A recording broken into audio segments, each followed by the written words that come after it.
Target with PS Parihar channel में आपका स्वागत है। सुबह की इस वीडियो में ऐसी सूचनाएं होती हैं जो विभिन्न समाचार पत्रों पर छाई हुई होती हैं और विद्यार्थियों के लिए आवश्यक होती हैं। तो आइए शुरू करते हैं और देख लेते हैं कि आज के समाचार पत्रों में विद्यार्थी जीवन से संबंधित कौन कौन सी सूचनाएं हैं।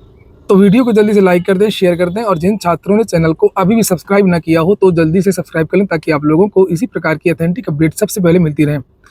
सबसे पहली सूचना है पुलिस भर्ती बोर्ड की, और जिसके बारे में कल आपको जानकारी भी दी गई थी। लिखा पुलिस भर्ती बोर्ड हटाई गई डीजी रेणुका मिश्रा, राजीव कृष्णा को कमान, ये नए अध्यक्ष बनाए गए हैं। लिखा सिपाही भर्ती परीक्षा कदाचार मामले में राज्य सरकार ने भर्ती बोर्ड के अध्यक्ष डीजी रेणुका मिश्रा को हटा दिया है और उन्हें फिलहाल प्रतीक्षारत रखा गया है। उनकी जगह डीजी विजिलेंस राजीव कृष्णा को भर्ती बोर्ड अध्यक्ष पद की जिम्मेदारी सौंपी गई है। सूत्रों के मुताबिक लिखित परीक्षा का प्रश्न पत्र छापने वाली प्रिंटिंग प्रेस का गलत चयन और एफआईआर कराने की हीला हवाली और बोर्ड की आंतरिक जांच समिति की रिपोर्ट में देरी की वजह से उन्हें हटाने का फैसला किया गया। जो अभी इतना हंगामा हुआ, सब कुछ हुआ, इसको लेकर के भी देरी हुई। और ये भी कहा जा रहा है कि ये जो पुलिस कांस्टेबल का पेपर लीक हुआ था, इसमें कहीं ना कहीं प्रिंटिंग प्रेस का ही हाथ है। इसके बारे में अन्य समाचार पत्रों के माध्यम से भी जानकारी दी गई।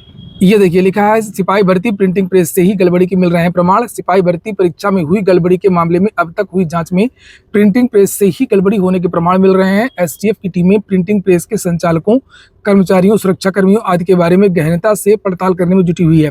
अधिकारियों के मुताबिक जल्द ही इस मामले में कई अन्य जिलों में भी एफआईआर कराने की तैयारी है। और इसके अलावा हाल ही में डीजी के पद पर प्रोन्नत हुए अभय कुमार प्रसाद को ईओडब्ल्यू से हटा करके नागरिक सुरक्षा की जिम्मेदारी सौंपी गई है। अगली सूचना आरओ की है। लिखा है पेपर लीक की एसटीएफ करेगी जांच। आरओ 2023 की प्रारंभिक परीक्षा में पेपर लीक होने पर मुकदमा दर्ज हो गया, लेकिन अभी तक यह पता नहीं चला कि किसने और कैसे पेपर आउट कराया है। नकल माफियाओं का परीक्षा केंद्रों पर सेटिंग थी या किसी अन्य तरीके से पेपर को वायरल किया गया।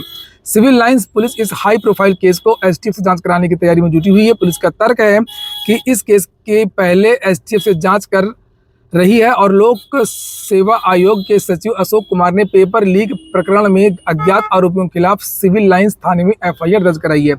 इस प्रकरण में मुकदमा दर्ज होने से पहले ही शासन ने लखनऊ एसटीएफ को जांच सौंपी थी। एसटीएफ को जिम्मेदारी दी गई थी कि पता लगाए कि मामले में क्या सच्चाई है। इस बीच मुकदमा दर्ज हो गया है। सिविल लाइंस पुलिस फिलहाल इस प्रकरण की जांच कर रही है, लेकिन पुलिस अफसर इस मुकदमे को एसटीएफ को ट्रांसफर करना चाहते हैं। इससे पूर्व भी आयोग में पेपर लीक प्रकरण में वाराणसी एसटीएफ ने कार्रवाई की थी। हालांकि प्रकरण में सिविल लाइंस पुलिस के अलावा क्राइम ब्रांच की टीम भी नकल माफियाओं का सुराग लगाने में जुटी हुई है।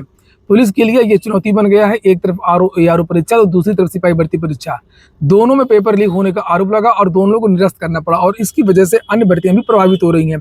खासतौर से हम बात करें पीसीएस की, और आपने देखा होगा कि परीक्षा नियंत्रक को हटा दिया गया है। नए परीक्षा नियंत्रक की अभी तक नियुक्ति भी नहीं हुई है और ऐसे में लगता नहीं है कि पीसीएस की परीक्षा हो पाएगी। और लगभग ये तय है कि पीसीएस की परीक्षा 17 मार्च को जो प्रस्तावित थी वो नहीं होगी। लेकिन इसमें विद्यार्थी बहुत ज़्यादा तनाव में है, बहुत ज़्यादा टेंशन में है और अब विद्यार्थी मांग कर रहे हैं कि इसके बारे में उत्तर प्रदेश लोक सेवा आयोग को जल्द से जल्द नोटिस जारी करनी चाहिए, जल्द से जल्द स्थिति साफ करनी चाहिए, इसके बारे में ऑफिशियल घोषणा करनी चाहिए।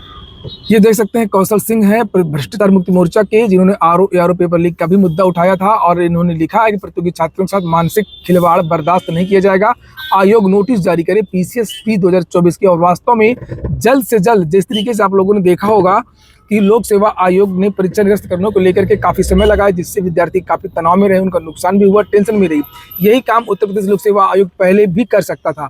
इसी तरीके से हमेशा से जब परीक्षा वगैरह स्थगित होनी होती है तो एग्जाम के 4 दिन पहले, 5 दिन पहले तक लोक सेवा आयोग कुछ नहीं बताता है। हालांकि लोक सेवा आयोग को सब कुछ पता रहता है कि परीक्षा हो पाएगी या नहीं हो पाएगी। और इसीलिए ज़्यादातर विद्यार्थी ये मांग कर रहे हैं कि इसके बारे में जल्द से जल्द स्थिति स्पष्ट होनी चाहिए और जल्द से जल्द नोटिस जारी करनी चाहिए। अगली जो सूचना है वो है शिक्षक सेवा चयन आयोग की। लिखा चुनाव के बाद ही शुरू हो सकेगी नई शिक्षक भर्ती। नए शिक्षक सेवा चयन आयोग का गठन अब तक नहीं हो सका है, जबकि इसी माह लोकसभा चुनाव की अधिसूचना जारी होने वाली है। ऐसे में आयोग के माध्यम से कोई नई भर्ती चुनाव के बाद ही शुरू होने की उम्मीद है। बेसिक से लेकर के उच्च शिक्षा तक शिक्षक भर्ती इसी आयोग के माध्यम से होनी है। नए आयोग के अध्यक्ष व सदस्यों की नियुक्ति के लिए आए आवेदनों की स्क्रीनिंग प्रक्रिया पूरी हो चुकी है। अब इनकी नियुक्ति का इंतजार है।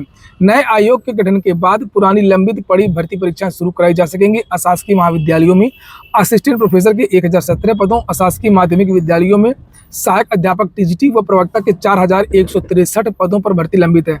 इन दोनों भर्तियों के लिए अगस्त 2022 में आवेदन की प्रक्रिया पूरी हो चुकी है। टीजीटी पीजीटी भर्ती के लिए तकरीबन 13 लाख, असिस्टेंट प्रोफेसर भर्ती के लिए 1,14,000 अभ्यर्थियों ने आवेदन किया है। दोनों भर्तियों की परीक्षा तिथि भी अब तक घोषित नहीं की जा सकी है। नए आयोग के गठन के इंतजार में 1.5 साल से अधिक समय बीत चुका है। आयोग का गठन तत्काल किए जाने की मांग को लेकर के सिविल लाइंस पत्थर गिरजाघर में युवा मंच के बैनर तले 84 दिनों से अभ्यर्थी धरना प्रदर्शन पर बैठे हुए हैं और मंगलवार को अभ्यर्थियों ने निर्णय लिया कि बुधवार तक नए आयोग का गठन नहीं हुआ तो प्रदेश व्यापी आंदोलन शुरू कर दिया जाएगा। अगर नए आयोग के गठन से पहले चुनाव की अधिसूचना जारी हो जाती है तो आयोग कोई भी नई भर्ती शुरू नहीं कर सकेगा। नई भर्तियां तो शुरू नहीं हो पाएंगी, लेकिन कम से कम अध्यक्ष और सदस्यों की नियुक्ति हो जाए, इसी के लिए विद्यार्थी दबाव बना रहे हैं। तो उत्तर प्रदेश में सभी भर्तियों का ये हाल है। आपने देख लिया कि टीजीटी पीजीटी असिस्टेंट प्रोफेसर भर्ती का क्या हाल है, नए शिक्षक भर्ती का क्या हाल है। प्राथमिक अगर हम लोग बात करें कुछ भी नहीं होगा, क्योंकि नए आयोग का ही अता पता नहीं है। पुलिस भर्ती एक आई थी उत्तर प्रदेश में और उसमें पेपर लीक हो गया और आरओ में भी यही चीज़ें हुई। पीसीएस 2024 प्री पोस्टपोन होने वाली और इसके बारे में अन्य समाचार पत्रों में भी जानकारी दी गई है।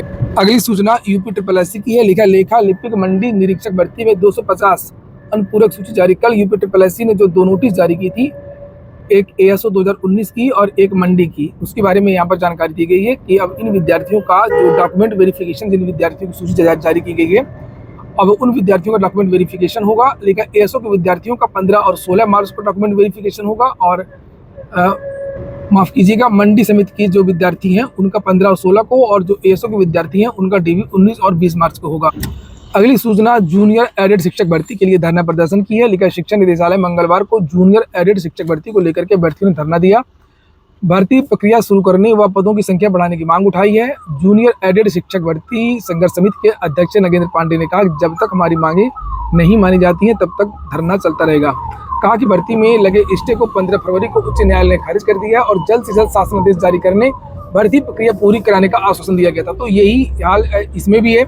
इतनी पुरानी भर्ती है, पहले तो हाईकोर्ट में फंस गई, हाईकोर्ट से जब मामला क्लियर हुआ तो उसके बाद में अब ये भर्ती आचार संहिता में फंस जाएगी और एक ही हफ्ता बचा है आचार संहिता का और एक हफ्ते बाद आचार संहिता लग जाएगी लगभग, और उसके बाद में सारी की सारी जो भर्ती प्रक्रियाएं हैं वो रुक जाएंगी, खासतौर से नोटिफिकेशन इत्यादि।